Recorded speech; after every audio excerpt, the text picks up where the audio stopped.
The morning mist still clung to the hedgerows when Walter Grimes arrived at Cedarwood Estates.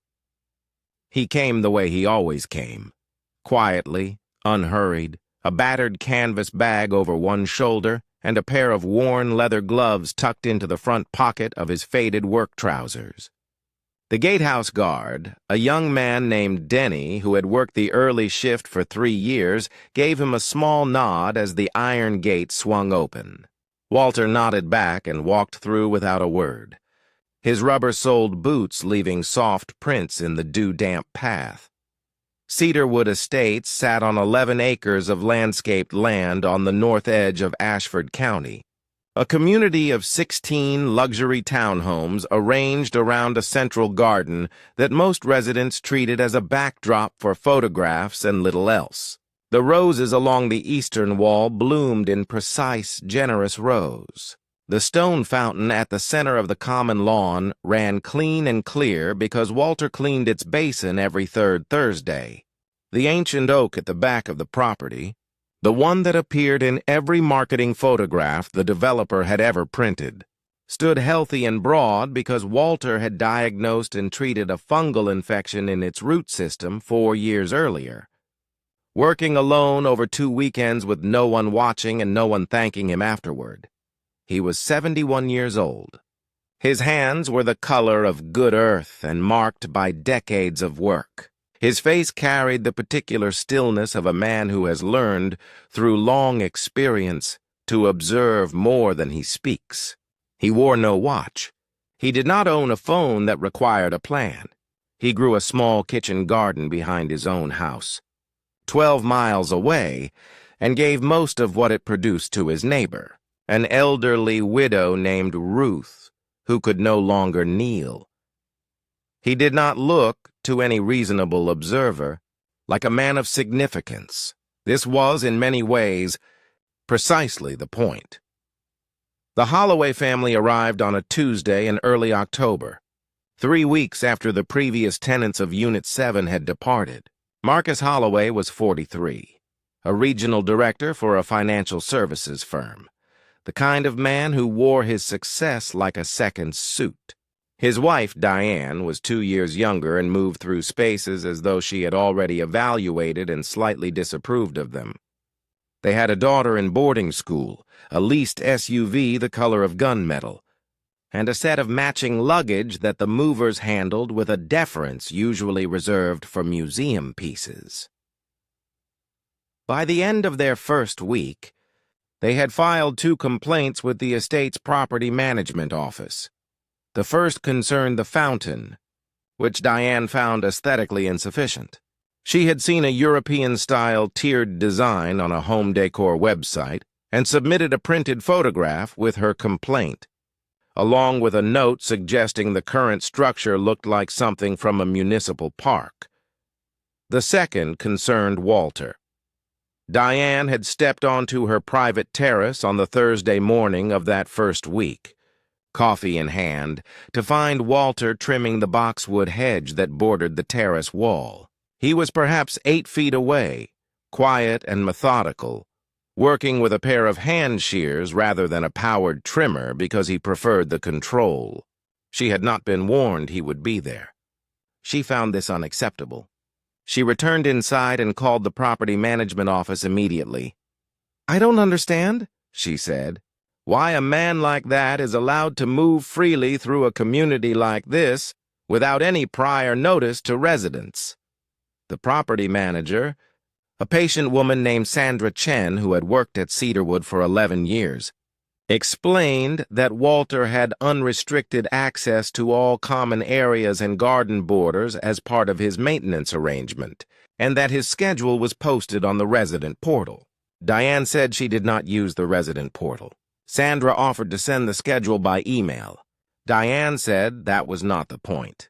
The following Monday, Marcus Holloway crossed the common garden to where Walter was working on the rose beds and stood over him with his hands in his pockets. "I understand you're the groundskeeper," Marcus said. Walter looked up without hurry. "I tend the gardens, yes. My wife would like the hedgerow along our terrace cut back further, and the roses on the east wall could use some thinning. They're beginning to block the light. Walter looked at the roses for a moment. They had been growing in that configuration for 6 years. They were, in his estimation, at the height of their health. "The roses are fine where they are," he said, and returned to his work. Marcus stared at him. In his experience, which was wide in certain directions and very narrow in others, people in service roles did not respond to requests with the word fine, followed by silence. He cleared his throat. "I'm going to need you to be a bit more accommodating," Marcus said. "We're paying a significant amount to live here." "I know what you're paying," Walter said. He said it the way a man states a simple fact, with no particular edge, and Marcus could not decide whether he had been subtly insulted or not. He chose to interpret it as not, because the alternative was uncomfortable, and walked back inside. That evening at dinner, Diane said she thought they should speak to someone above Sandra Chen. The complaint they filed the following morning was thorough. It described Walter's manner as unwelcoming and insubordinate, characterized his presence on the property as inconsistent with the residential character of the community, and concluded with a recommendation that management review whether this individual is an appropriate fit for a development of Cedarwood's caliber. Diane proofread it twice. Marcus signed it, Sandra Chen read it, set it carefully on her desk, and did not respond for 3 days. On the 3rd day, she called Marcus Holloway and asked if he and his wife would be available for a brief meeting at the management office that Friday morning. They arrived at 10 o'clock in their gunmetal SUV. The management office was a modest building near the entrance to the estate, well appointed but not grand. Sandra met them at the door and led them to a small conference room with a round table and 4 chairs. There was a folder on the table, closed. Sandra sat across from them and folded her hands. "Thank you for coming," she said. "I want to address your concerns as clearly as I can." She paused. "Before I do, I want to make sure you have the full picture of how Cedarwood Estates operates, because I don't think anyone walked you through the ownership structure when you signed your lease." Marcus said they had reviewed the lease carefully. "I'm sure you did," Sandra said. "The lease covers everything you need to know as tenants, but it doesn't explain the relationship between Cedarwood's management and its principal. I think that relationship is relevant to the concerns you've raised." She placed her hand on the folder but did not yet open it. Cedarwood Estates is not owned by a corporation or a real estate investment trust. It is privately owned. The land, the buildings, every structure, including the fountain Diane mentioned, the oak tree in the back of the property, and the 11 acres they all sit on, every square foot of it is owned by one individual. Diane leaned forward slightly. "And who is that?" Sandra opened the folder and slid a single page across the table. It was a property record from the county assessor's office, the official document listing the registered owner of the land designated as Cedarwood Estates, Ashford County, in full legal form. At the top of the page, in the field marked owner of record, was a name, Walter James Grimes. Marcus looked at the page. Then he looked at Sandra.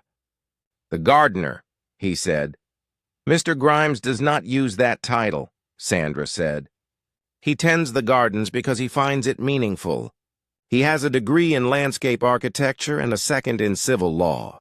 He practiced law for 19 years, served as a federal judge for 12, and retired in 2009.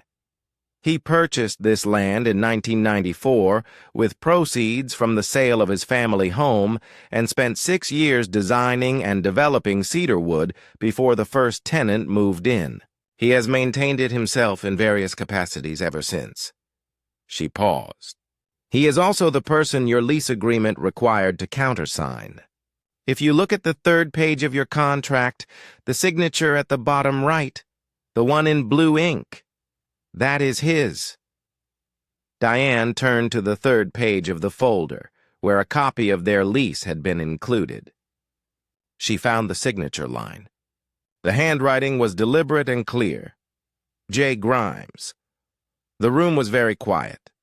"The complaint you filed," Sandra continued, her voice remaining entirely neutral, "was forwarded to Mr. Grimes as the property owner, as all complaints of this nature are. He reviewed it and asked me to arrange this meeting. He wanted you to have accurate information before anyone made any further decisions." Marcus set the folder down slowly. Something in his chest had gone flat and heavy, the particular weight of a man who has said something he cannot unsay in front of someone who will not forget it. "He also asked me to tell you," Sandra said, "and I'm going to quote him directly here because I wrote it down. He said, 'Tell them the roses stay.'" The drive home took 4 minutes. Neither of them spoke. Walter was at the eastern rose bed when they passed on the path. He was working with his back to them, deadheading the late-season blooms with the same methodical patience he brought to everything. He did not turn around. He did not need to. Marcus slowed. He stood for a moment on the garden path in his good shoes, and something crossed his face that was not quite regret and not quite embarrassment, but lived in the uncomfortable territory between them. "Mr. Grimes," he said. Walter turned. Marcus opened his mouth and found the words arranged themselves poorly.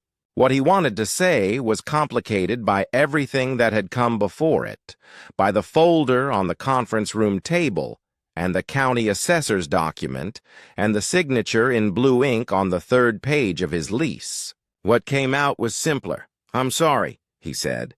"We were out of line." Walter looked at him for a moment the way a judge looks at a man who has, finally and genuinely, understood the nature of his error. "The hedge along your terrace," Walter said. "I'll take another 6 inches off the top next week. Give you a bit more light in the morning." He paused. "Your wife was right about that much." Marcus nodded. He did not know what else to do with his hands, so he put them back in his pockets and walked toward his front door. Walter watched him go, then turned back to the roses. He had grown them from bare root stock 11 years ago. He had chosen the variety himself, a disease-resistant climbing rose called New Dawn, cream-colored in the early weeks of summer and soft pink by August, the blooms lasting longer than almost any other cultivar he knew. He had planted them against the eastern wall because the light there was right, because the angle of the sun in the morning caught the petals at a particular hour and made the whole wall glow. He had never explained any of this to anyone. Some things, in his experience, did not require explanation.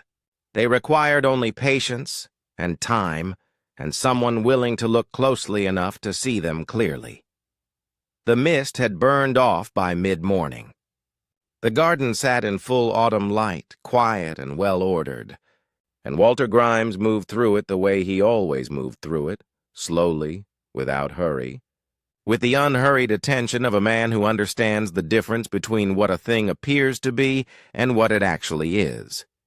The roses stayed. They were always going to stay.